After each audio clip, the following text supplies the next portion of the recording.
Bonjour, bonjour à toutes et à tous, bienvenue sur KTV, Kwezi FM, le 106.9 pour ce temps de parole, toujours en direct à la radio et à la télévision. Nos invités, ils sont deux pour représenter le collectif des citoyens mahorais. On a avec nous Safina Soula. Safina, bonjour. Bien dans le micro, Safina. Bonjour Patrick. Et on a également Ali Aduri qui est avec nous. Ali, bonjour. Bonjour Patrick. Merci à vous deux d'être venus ce matin. Donc vous représentez le collectif des citoyens mahorais. Donc ces mamans qui dorment devant la préfecture et qui bloquent le service des étrangers depuis maintenant de longues semaines. On sait que le bureau des étrangers ne fonctionne pas normalement depuis le mois de février ou mars. Février, ça fait déjà de nombreux mois, trop selon certains. Vous avez rencontré le sous-préfet fin de semaine dernière, jeudi ou vendredi, je ne sais plus, je crois que c'était jeudi. Qu'est-ce qui a été dit et qu'est-ce qu'il en ressort? Est-ce qu'il y a une solution qui a été trouvée ou pas? Safina. Alors, il y a eu effectivement une rencontre avec le sous-préfet Jared Delalique, avec les mamans, bien évidemment. Je pense que les choses ont été dites. Il y a un risque probable de vouloir absolument faire régulariser une partie, en tout cas, de ces cas les plus urgents. Ça, c'est ce que demande la préfecture. Bien sûr, parce que il a insisté sur les 2 heures qu'il souhaite obtenir par jour ou en tout cas par semaine. Ça n'a pas encore été bien clarifié, mais toujours est-il que voilà, les tensions sont là sur cette question de vouloir absolument régulariser quelques cas. Ouais. Et on ne sait pas combien ils sont et il n'y a pas encore de précision exacte sur ces gens-là. Est-ce que ce sont les étudiants, les malades, on va en parler de les tout ça, salariés hein. Voilà, pour l'instant, ça quelle reste est votre encore position ambigu. à vous, Safina? Votre position à vous, vous êtes d'accord pour que le bureau des étrangers ouvre 2 heures par semaine ou 1 heure par jour, le temps qu'on fasse passer les cas urgents dont on va parler tout à l'heure? Mais le problème n'est pas là, parce qu'il faut pas encore non plus essayer de... Il faut absolument qu'on nous donne des solutions concernant cette problématique liée aux reconduites aux frontières, tout simplement. L'autre côté, on a bien vu que M. Azali bloque notre pays aussi, cède. Et en attendant, on ne doit pas rester les bras croisés, à attendre. Mais attendre jusqu'à quand? Combien de temps cela va durer? Et les mamans, ce sont, heureusement pour nous d'ailleurs, hein, ce sont les garantes, celles les gardiennes en tout cas de ce qui reste de notre chère île française. Il ne faut pas lâcher. Il ne faut pas non plus que les gens pensent que c'est anti-français d'aller devant une préfecture. Tant qu'on est dans notre pays, on a le droit de manifester et de réclamer notre droit, vivre en paix chez nous et que ces frontières ne soient plus des blocs uniquement d'un seul sens, mais il faut que les reconduites se fassent au plus vite. Ça, on a bien compris votre message, c'est le même depuis le début et tout le monde l'a entendu, y compris le préfet, y compris le ou la ou les ministres. Ali Aduri, vous êtes aussi membre du collectif des citoyens mahorais.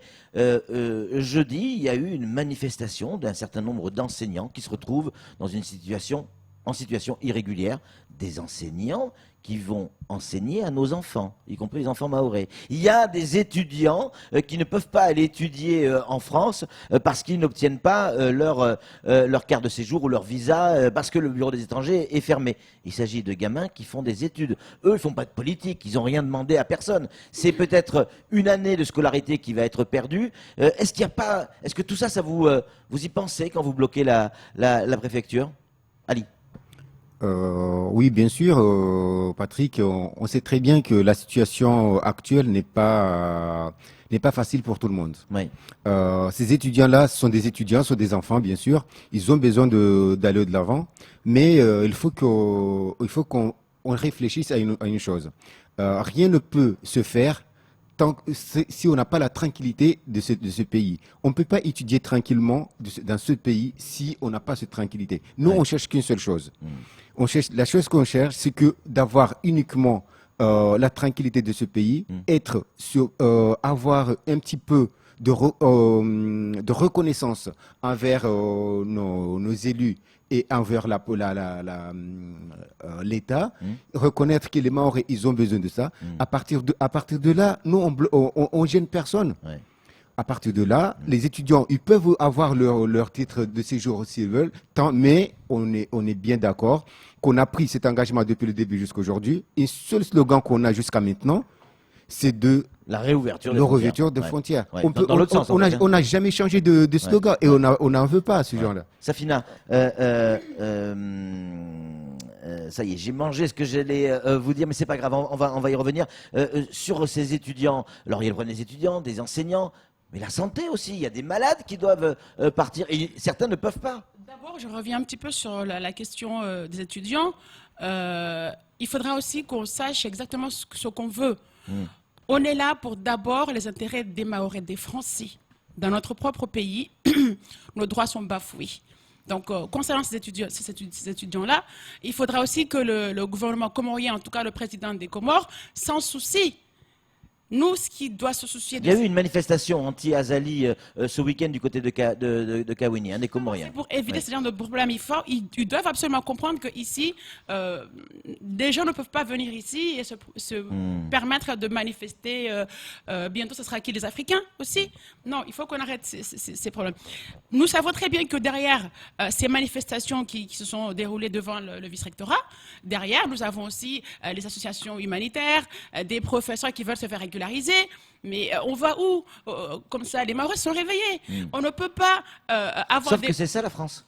Bah, C'est aussi ça la France. mais C'est des lois, c'est mais des règles. Il ne faut pas qu'on oublie que d'abord les Français en France et ensuite se soucier des cas des étrangers en France. Mais quand on regarde bien que nos enfants ne vont pas à l'école quand ils ont raté leur bac, ils ne peuvent pas redoubler parce qu'il n'y a plus de place. Quand on regarde ceux qui ont échoué la première année à l'extérieur parce qu'ils ont 16 ans ou 17 ans, c'est des enfants. Tout simplement, ils n'ont pas l'habitude de vivre loin de leurs parents. On ne peut pas leur donner une deuxième chance à Dembéni parce que tout simplement, il y a le cas des étudiants qui doivent absolument être prioritaires. Ça, c'est pas acceptable, ça. Donc, ces gens-là, on sait très bien que derrière, il y a une véritable pression pour pouvoir les régulariser à la préfecture le plus rapidement possible. Parce que si ce n'est pas fait au plus vite, eh bien, les enfants français, on sera obligé de les prendre à ce qu'ils occupent ces places-là. Donc, pour l'instant, nous, notre question, c'est de dire qu'on ne peut pas parler de ces étudiants-là tant que la diplomatie n'est pas réglée, n'a pas trouvé de solution. Ouais. Samuel Bocher, le rédacteur en chef de France Mayotte Matin, une question à vous poser. Oui, on va rappeler qu'il y a 300 étudiants étrangers qui demandent des visas ou titres de séjour, mais nous avons 500 élèves bacheliers mahorais qui, par Parcoursup, n'ont toujours pas de place dans les écoles. Donc, il y a quand même un gros problème, c'est peut-être aussi à régler en priorité. En attendant, ma question, c'est, vous avez fermé le conseil départemental, hein, c'était vendredi. Pourquoi ? Alors, les mamans, elles ont eu le choix et aussi la délicatesse de le faire. Ce n'est pas un acte méchant. En soi, c'était juste pour sensibiliser un petit peu les élus, pour leur dire que nous sommes là, nous sommes vos parents et on a besoin de vous, on a besoin de tout le monde. Chacun doit aussi faire de ce qu'il peut. Tout le monde peut participer à sa façon pour contribuer à ce que Mayotte, à ce qu'on puisse sauver Mayotte. Parce que la question aujourd'hui, c'est de trouver la solution qui puisse débloquer cette situation à la préfecture. Les mamans ne sont pas là éternellement. Bien évidemment, elles ont bien réfléchi avant de s'installer. Et on sait très bien qu'à l'extérieur, à La Réunion, les élus, quand il y a problème, c'est les élus qui le règlent. Ici, on est habitué à ce que ce soit la société civile, en l'occurrence, les mamans, elles ont pris les devants de la scène. Et ben, on attend à ce que les élus fassent vite parce que voilà, il y a de l'attente. De toute façon, avant d'arriver là, on a entamé beaucoup de choses. Vous le savez très bien. Pendant toutes ces 2 mois de grève, on n'a pas pris la décision tout de suite d'aller fermer la préfecture, le conseil général. On a fait des démarches avant. Arriver à ce jour de fermer le conseil général, ça fait partie parce qu'on nous attend pas. Qu'est-ce qu'on doit faire pour qu'on nous attende? Donc, on est monté à un échelon pour peut-être, avec ça, peut-être. Nos élus vont nous attendre, mais jusqu'à aujourd'hui, on l'a fermé vendredi, mais jusqu'à maintenant, on n'a pas eu de retour. On verra. Ouais. Peut-être il y aura autre chose à faire, peut-être, mais pour l'instant, on est là. Safina, on joue avec le feu, là, quand même. On joue avec le feu parce que il n'y a pas eu de confrontation jeudi, mais il y aurait pu en avoir. Quand il y a une contre-manifestation à quelques centaines de mètres là où vous êtes, alors tout le monde a été très intelligent sur le coup et tous les observateurs étaient inquiets, que ce soit la préfecture, les services de police, de gendarmerie, les médias, vous, eux. Tout le monde était inquiet en disant aïe aïe aïe, si jamais ils se croisent, ça va partir en saucisse. Mais ça va pas durer comme les impôts. On sent une tension qui est en train de monter. On joue avec le feu, Safina. Bien sûr, je te comprends, je vous comprends Que d'ailleurs, dis-tu? parce que nous savons très bien que derrière, il y a une pression de la part de la CIMAD et Solidarité Mayotte qui pousse ces personnes-là à aller à s'enfronter contre la population mahoraise. Et cette pression, elle se ressent. C'est pour ça que nous demandons au préfet, parce que lui, il se sent envahi par nous, les Mahorais, par les mamans, par le collectif. Mais les Mahorais se sentent envahis par qui? Il faut comprendre, les Mahorais se sentent envahis par ces associations humanitaires qui sont complices, et parce que nous le disons, nous avons des preuves à l'appui depuis en juin. Les gens qui arrivent ici, depuis en juin, ils ont leurs coordonnées. Nous savons très bien qu'en juin même, il y a une maison qui est là, qui les accueille, nourrit et logés, et qui sont préparés à prendre le Corsa pour venir à Mayotte. Et ils sont nourris, ils sont logés par qui? Par nos impôts, via où? Et nous savons très bien qu'à Moroni ou en juin, c'est qui est là-bas. Et une fois à Mayotte, et bien entendu, ils sont aussi victimes, ces gens-là. Quand ils arrivent à Mayotte, Solidarité Mayotte ou CIMAD, je ne sais quoi, ne sont même pas capables de s'en occuper dignement. J'en ai croisé combien de Congolais qui me demandaient 1 euro, 2 euros. Pourquoi? Parce qu'ils viennent d'arriver, ils connaissent personne à Mayotte. Et quand je leur demande, mais vous dormez où? Qui c'est qui vous a pris en charge? Eh bien, c'est Solidarité Mayotte. Seulement, ils ont droit à 1 repas par jour. Vous dormez où? Ils sont arrivés avec des enfants en bas âge. Donc, c'est pour ça que nous disons, il y a la pression et il faut arrêter cela. Je sais très bien que le préfet, il fait son boulot. Non mais Safina, vous dites il faut, on est dans le Yaka Faucon.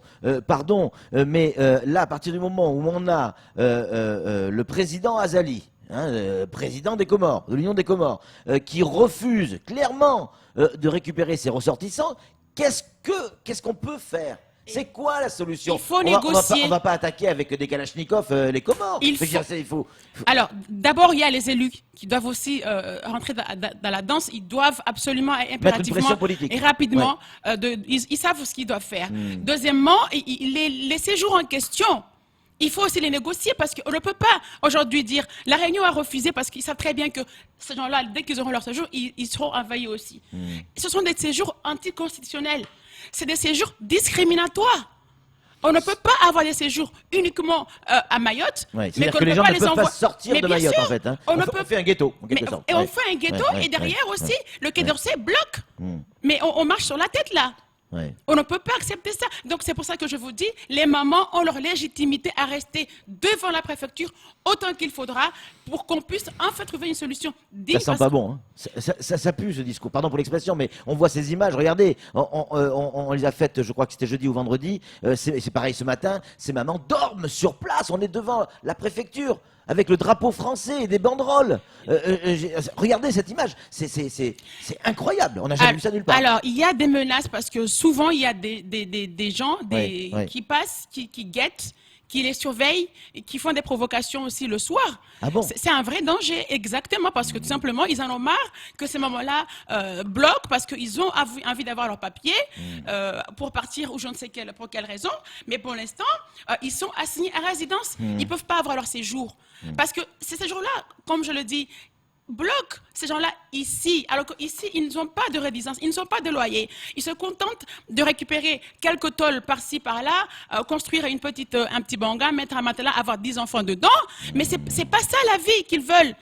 Ils veulent partir à l'extérieur. Eh bien, qu'on fasse en sorte à ce qu'ils se sur la partent. Mais on ne peut pas uniquement continuer comme ils l'ont toujours fait jusqu'à maintenant, à donner et à donner et à donner des séjours, alors qu'ils ne peuvent pas travailler. Ils n'ont pas de famille qui peuvent il n'y a pas de structure d'accueil adéquate ici. Donc, on est en train de créer aussi une insécurité. Les enfants deviennent délinquants parce qu'ils n'ont rien à faire. Qui est responsable de tout ça, Safina? L'État? L'État français et l'État comorien, parce que Azali ne voit que sa poche. Samuel? Il y a 2 sommités qui atterrissent aujourd'hui à Mayotte. La présidente de la commission des lois, Yael Braun-Pivet, et le vice-président de la commission des lois à l'Assemblée nationale. Juste très important, ils viennent vérifier les politiques publiques et notamment s'adresser aux acteurs sociaux que vous êtes. Est-ce que vous avez prévu de les rencontrer? Vous avez fait une demande pour les rencontrer? Alors, on n'a pas encore fait la demande, mais on serait très, très content de pouvoir les rencontrer de la même manière que nous avons rencontré le conseiller du ministre de l'Éducation nationale qui est venu. Et ce monsieur-là, il nous a reçu, il nous a dit, on va travailler ensemble. Vous devez absolument rencontrer le recteur, le vice-recteur. On lui a dit, OK, mais pour l'instant, comme c'est la rentrée, on leur laisse le temps. De la même manière que nous avons travaillé jusqu'ici avec le préfet, eh ben, nous allons le faire avec le vice-recteur. Donc, il y a une réunion à Sada hier, samedi, à Mangajo. Il a été question de parler de tout ce qui concerne les inscriptions frauduleuses et que nous savons que des responsables, des fonctionnaires de l'État qui sont ici, qui sont au courant de cette situation-là, mais qui contribuent parce que tout simplement chacun passe à ce que plus on inscrit des enfants dans des établissements, on les surcharge, plus on gagne. Donc, il y a des choses à dénoncer. Un message pour vous, Ali et Safina. Dites tout, Safina, c'est le message. Hein. Dites tout, Safina. Dites la vérité.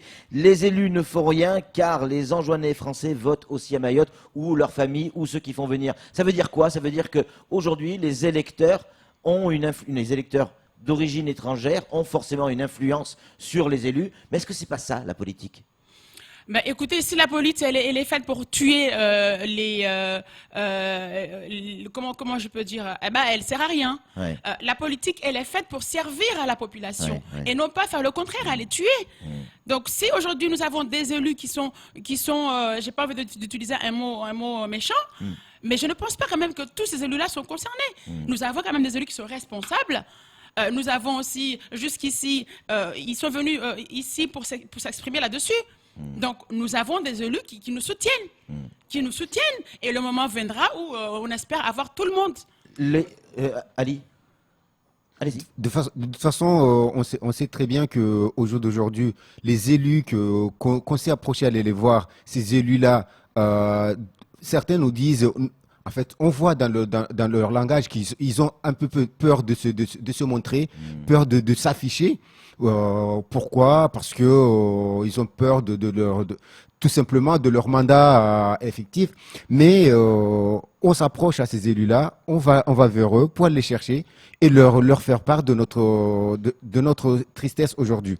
Donc, on est conscient que sans ces élus, on ne peut pas avancer grand pas, mais aujourd'hui, on le fait pas, on a besoin d'eux, et il faut qu'ils soient avec nous pour qu'on puisse avancer. Safina, encore un message. Vous avez dit les Français d'abord, avant les étrangers. C'est en tout cas un message qui vient d'arriver. C'est le même discours que Marine Le Pen. Ça vous choque? C'est peut-être le même discours que Marine Le Pen, sauf que moi, je ne suis pas Marine Le Pen. Je suis tout simplement une militante de mon pays parce que j'aime Mayotte, comme tous les Mahorais. Vous êtes politisé? Vous avez derrière un engagement politique? J'ai eu un petit passé politique, Oui. mais ça, véritablement, faire de la politique pour moi. Oui. J'en ai plutôt fait aider. D'accord. Et je n'ai pas honte de le dire. J'ai soutenu Aïda quand elle a voulu être conseillère départementale à Sada. Sauf que là, aujourd'hui, je me suis rendu compte que je suis peut-être dans ma place de ce que je fais aujourd'hui, parce que ce que j'ai voulu faire à ce moment-là, c'est ça. Mais défendre les intérêts de Mayotte. Safina, vous n'avez pas à vous justifier d'une telle réflexion. Encore une fois, on ne peut pas comparer un pays comme la métropole, comme la France, où il y a 1% d'étrangers en situation régulière et Marine Le Pen est au pouvoir. Nous, c'est plus de 50%. Donc évidemment qu'on peut avoir des idées qui soient difficiles quand on vit aussi mal, sans avoir à être étiqueté Front National. Alors, effectivement, quand il s'agit de défendre ses intérêts, en tout cas de son pays, on se fait accuser de raciste, de xénophobe. C'est ce qui se passe quand on est en train de voir des élus nationaux qui passent, qui viennent à Mayotte, qui ne connaissent même pas l'histoire de Mayotte et qui prennent des décisions sur Mayotte. Quand on a eu, il y a pas des députés européens qui viennent jusqu'à La Réunion et qui ne viennent pas à Mayotte, on se demande, mais on ne peut pas se permettre dans ce cas-là d'aller décider avec Azali de ne pas renvoyer les ressortissants, parce qu'aujourd'hui, quand le préfet nous dit, ou le sous-préfet nous dit, oui, mais les reconduites ont repris, sauf que tous les jours, maintenant, on ne prend même pas la peine de les informer. On se charge nous-mêmes d'appeler Solidarité Mayotte pour venir les récupérer. Et ça se fait. Parce que on en a simplement marre d'appeler les services de l'État pour leur dire voilà ce qui se passe. Et quand les reconduites ont repris, comme ils le disent, on l'a vérifié. Moi, je l'ai vu aussi, des gens qui ont été embarqués dans des véhicules pour partir à l'extérieur. Sauf que ceux qui rentrent sont supérieurs à ceux qui partent. Donc, on ne peut pas créer un ghetto, on ne peut pas construire des bombes à retardement pour Mayotte uniquement. On donne des séjours à ces gens-là, eh bien, il faut les permettre de partir. On ne donne pas de séjour, eh bien, ces gens-là ne reviendront pas à Mayotte. Alors, le cas de l'hôpital, comme vous l'avez dit tout à l'heure. Pour la santé, oui. Pour la santé, Les malades qui doivent Les rentrer. malades. Nous avons des services sociaux à l'hôpital qui doivent s'en charger. Nous savons et Ouais, nous. mais il faut qu'ils passent par la préfecture, le bureau des étrangers, de bien la même sûr, manière. mais- Donc, Alors, quand il y a des urgences comme les Evasan, Oui, comme, oui. il n'y a jamais de souci. Et nous savons C'est très vrai. bien qu'on peut négocier, on peut en discuter. Mais il ne faut pas faire c'est pas avec la force qu'on arrivera à discuter. Safina, merci beaucoup. Ali, merci beaucoup d'être venu. Mais vous le savez, vous avez le droit de manifester. Ils ont le droit de manifester. Il y a des lois, c'est la France. Et c'est ça, la démocratie. Merci à vous deux d'être venus sur ce plateau. C'est tout pour ce temps de parole. Tout de suite, la suite de nos programmes.